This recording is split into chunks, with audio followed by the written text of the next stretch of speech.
Kalau macamnya Rumong Sojena, terus Jia TV, Cahaya Islam, ya mohon maaf, ya kelasnya nggak level. Jadi tuyul itu tekun, ulet, yakin. Nah itu yang dia punya Yusuf Mansur. Maka tekun, ulet, yakin, usahanya lancar. Mengatakan usaha Yusuf Mansur itu lancar semuanya, ya usahanya lancar semuanya. Data Anda dari mana begitu loh? Data Anda dari mana begitu ya? Sebut saja Mulyafidi, patungan usaha, tabung tanah, Paytren Bulan Merdeka, investasi JBN Batubara. Lancar dari mana? Mereka merugi semuanya, tidak mendapatkan apa-apa begitu. Bahkan kabarnya, laporannya nggak ada. Kalau sampai dari bicara seperti itu, aduh, parah sekali ya. Ini kelihatan bahwa Anda itu asal ngomong gitu ya, tidak.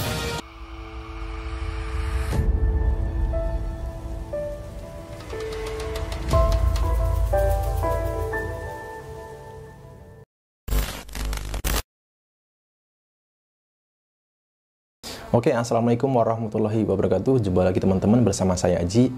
Kali ini saya mau membantu seseorang, membantu YouTuber ya, supaya channelnya makin naik, subscribernya makin naik begitu ya. Karena kelihatan sekali pansosnya begitu ya, menyinggung-nyinggung nama saya, mancing-mancing nama YouTuber lain begitu ya. Padahal ya omongannya itu nggak jelas, ngawur, ngalor ngidul begitu. Terakhir kemarin itu mengatakan meminta Pak Matiji berterima kasih kepada UIM begitu ya, karena atas keberangkatannya umroh begitu ya. Yang berangkatin siapa disuruh berterima kasih kepada orang yang telah PHP bertahun-tahun begitu. Nah ini kan nggak jelas. Oke, kita langsung saja putar videonya teman-teman ya. Pemirsa, sebenarnya saya berharap orang-orang pemburu Yusuf Mansur itu orangnya alim-alim. Sebenarnya ada satu Mas Hanif, cuman dia juga tidak aktif sih. Kalau macamnya Rumong Sojena, terus Jia TV, Cahaya Islam, ya mohon maaf, ya kelasnya nggak level lah ya. Artinya dia tidak alim, tidak tahu tentang agama.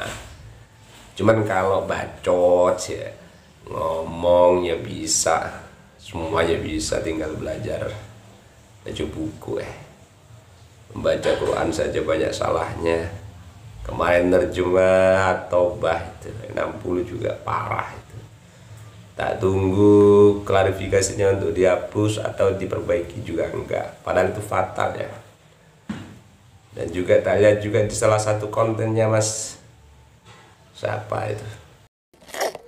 Oke, Pak Baikan ini mengatakan orang-orang yang mengkritik Yusuf Mansur ini tidak alim atau tidak selevel dengan dirinya. Teman-teman, kita tahu yang mengkritik Ustadz Yusuf Mansur itu banyak, dari kalangan akademisi, wartawan, dosen, ustadz ya. Kita sebut saja Gus Umar, Gus Sahal, Dr. Supandi, Dr. Erawan Syah Syarif, kemudian Profesor Ali Sarif ya. Masih banyak lagi yang lainnya. Atau mungkin Cak Nun ya. Lalu kalau mengatakan Pak Baikan ini tidak selevel begitu ya, lalu level Anda ini dengan siapa ya? Begitu. Dari gaya bicara Pak Baikan ini jelas menunjukkan kalau dirinya itu sombong ya. Mengatakan orang-orang yang mengkritik ya, kami Cahaya Islam, kemudian Pak Ustadz Rabrani ya, mengatakan tidak selevel dengan dirinya begitu ya. Jelas sangat sombong. Kalau mengatakan Pak Baikan ini paham agama ya, di mana hati nuraninya begitu? Di mana hati nuraninya ketika melihat saudaranya sendiri itu dirugikan oleh sesama muslim lainnya begitu. Ya kita tahu bahwa Rasulullah pernah bersabda bahwasanya umat muslim dengan muslim yang lainnya itu ibarat satu tubuh begitu. Jadi kalau umat muslim yang lain sakit, yang mengalami kesedihan ya, kita pun harusnya merasakan hal yang sama begitu teman-teman. Pantas saja ini ya, siapa Pak Baikan ini bisa mengatakan seperti itu, karena dia tidak pernah merasakan bagaimana sakitnya, sedihnya, kehilangan rumah satu-satunya, kehilangan uang ratusan juta, puluhan juta yang dia kumpulkan dengan bekerja keras bertahun-tahun, raib begitu saja begitu ya. Bagaimana perasaannya jika istrinya ini TKW Hong Kong ya, bekerja di negeri orang, bertaruh nyawa ya, bekerja sebagai pembantu rumah tangga begitu. Dia investasikan ya, padahal dirinya tidak mengerti investasi ya. Beliau percaya kepada sosok ustadz ini, tetapi nyatanya bukannya keuntungan yang dia dapatkan ya. Justru uangnya hilang, kesulitan untuk menarik kembali uangnya, kabar pun tidak jelas begitu. Nah, ini kan sungguh aneh. Atas dasar apa ini mengatakan bahwasanya beliau ini paham agama begitu? Pak Arif Wibowo siapa itu sama.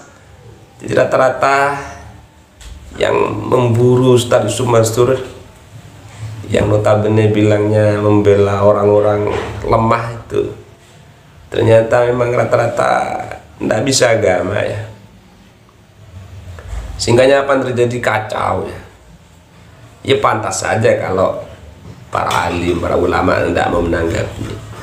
Kemarin ada juga datang ke Buya ya. Apa yang terjadi? Ya disalahkan juga Buya. Subhanallah. Ini mau minta klarifikasi, minta bantu katanya biar ulama ikut berperan. Belum apa-apa sudah dituduh main belakang kayak yang ini. Parah sudah. Ketahuan bahwa mereka memang mentalnya itu bukan mental agama yang perlu bisa kita anut ya. Mental sosok tokoh atau panutan yang bisa kita ambil hikmah di baliknya.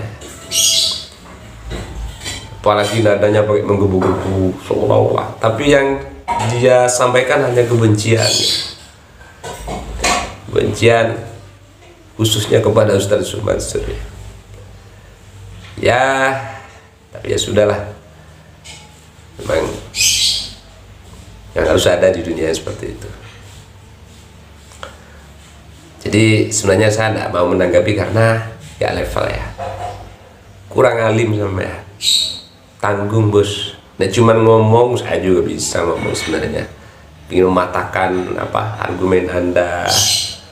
Ya bisa aja sih dengan gaya yang retorika yang besar kayak cahaya Islam itu, seolah-olah ngejek. Kita lihat analoginya aja jauh sekali. Yusuf Mansur samakan dengan Fir'aun. Yusuf Mansur Islam, Fir'aun kafir itu orang. Yesus mungkin kalau di zaman dulu itu ada istilah kaum Khawarij ya. Jadi termasuk yang membunuh Sayyidina Ali itu ya orangnya hafal Quran juga. Tapi ya sesat karena memang ya yang ada hanya nafsu, argumen, seolah-olah kebenaran sesuai dengan akal dia. Ya, ini orangnya makin nggak jelas ya. Oke.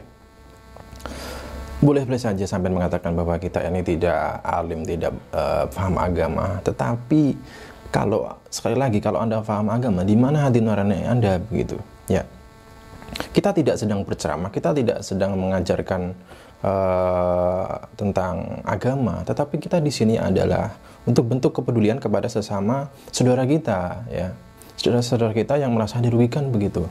Ya, kemudian Pak Baikani juga mengkritik Ustadz Tabrani ya terkait dengan penafsiran surat At-Taubah ayat 60 begitu ya, bahwa mengatakan boleh saja bersedekah kepada orang tua. Siapa yang bilang tidak boleh? Bahkan Ustadz Tabrani mengatakan itu adalah kewajiban begitu ya. Tetapi kalau misalkan ya, karena Pak Ustadz Tabrani ini membahas soal sedekah kepada orang tua itu setelah viral pengakuan Wirda bersedekah kepada Yusuf Mansur ya, dan mendapatkan mobil senilai 1,4 miliar begitu. Yang menjadi permasalahan adalah begini, ketika orang tua kita sudah renta, tidak mampu begitu ya, tidak mampu untuk bekerja lagi gitu, itu menjadi kewajiban kita untuk bersedekah kepada orang tua, memberikan nafkah kepada orang tua, itu merupakan bahkan kewajiban begitu. Tapi kalau misalkan orang tua sendiri kita sudah kaya raya ya, punya aset triliunan ya, kalau misalkan nih ada tetangga kita yang kesusahan, siapa yang lebih diutamakan? Siapa yang lebih diutamakan? Kalau Yusuf Mansur sendiri sudah kaya raya begitu, untuk apa ada sedekah kepada Yusuf Mansur begitu? Toh masih banyak di sekelilingnya Wirda itu yang kesusahan, yang masih membutuhkan begitu ya. Dan satu lagi ya, kenapa orang ini itu ya, Pak Baik ini bicaranya ngalor ngidur, nggak jelas begitu ya? Ya, saya tunjukkan begitu ya, dalam salah satu podcastnya ya. Oke, kita putar videonya ya. Mimik dan ketika dia sedang ceramah atau dia ngasih tutorial ya, anggaplah sehingga misalkan sedekah itu dianggap sebuah produk gitu ya. Jadi caranya dia memasarkan produk itu, jadi emang menunjukkan bahwa dia sangat yakin betul ya, sudah ditanamkan dulu seyakin-yakinnya sehingga audiens semua langsung kayak gitu. Jadi yakinnya itu yang dia pelihara. Jadi tuyul itu tekun, ulet, yakin. Nah, itu yang dia punya Yusuf Mansur ya. Maka tekun, ulet, yakin, usahanya lancar. Oke. Pak Baikan ya mengatakan usaha Yusuf Mansur itu lancar semuanya ya, usahanya lancar semuanya. Data Anda dari mana begitu loh? Data Anda dari mana begitu ya? Sebut saja Mulyafidi, patungan usaha, tabung tanah, Paytren Bulan Merdeka, investasi JBN Batubara, lancar dari mana? Mereka merugi semuanya, tidak mendapatkan apa-apa begitu. Bahkan kabarnya, laporan aja nggak ada. Kalau sampai berani bicara seperti itu, aduh, parah sekali ya. Ini kelihatan bahwa Anda itu asal ngomong begitu ya, tidak pakai data begitu ya. Ya, kami sudah bertemu dengan mereka-mereka yang menjadi korban begitu ya. Lalu data apa yang Anda bawa begitu loh. Ya. Kemudian mengatakan Ustadz Yusuf Mansur usahanya lancar karena tekun, ulet, yakin. Hebat sekali. Terakhir kemarin ya yang mengatakan bisa bayar pajak sehari 200 juta per hari begitu ya. Dengan membanggakan usaha resto warung chic and stick gitu ya. Tekun, ulet, yakin. Kita tahu Ustadz Yusuf Mansur tidak punya background kuliner ya, tidak punya sejarah bahwa beliau itu mendirikan usaha dari nol, berdarah-darah itu nggak ada. Tahu-tahu punya ini, punya itu, pamer saham ini, pamer saham itu. Di mana kita sebut Di mana kita sebut tekun, ulet? Coba saya ingin lihat sampean itu ngomong apa lagi lah gitu ya. Supaya channelnya sampean naik, saya bahas juga ya, ini untuk membantu sampean juga ya, supaya tenar ya. Saya sarankan juga upload lagi ya, cara cepat monetize ya di tahun 2022 ya, cara cepat monetize YouTube begitu ya. Saya kira itu juga bermanfaat begitu ya. Karena saya lihat itu Anda bangga sekali ya, bisa cepat monetize karena membahas Yusuf Mansur juga. Oke, sekian. Terima kasih. Wassalamualaikum warahmatullahi wabarakatuh.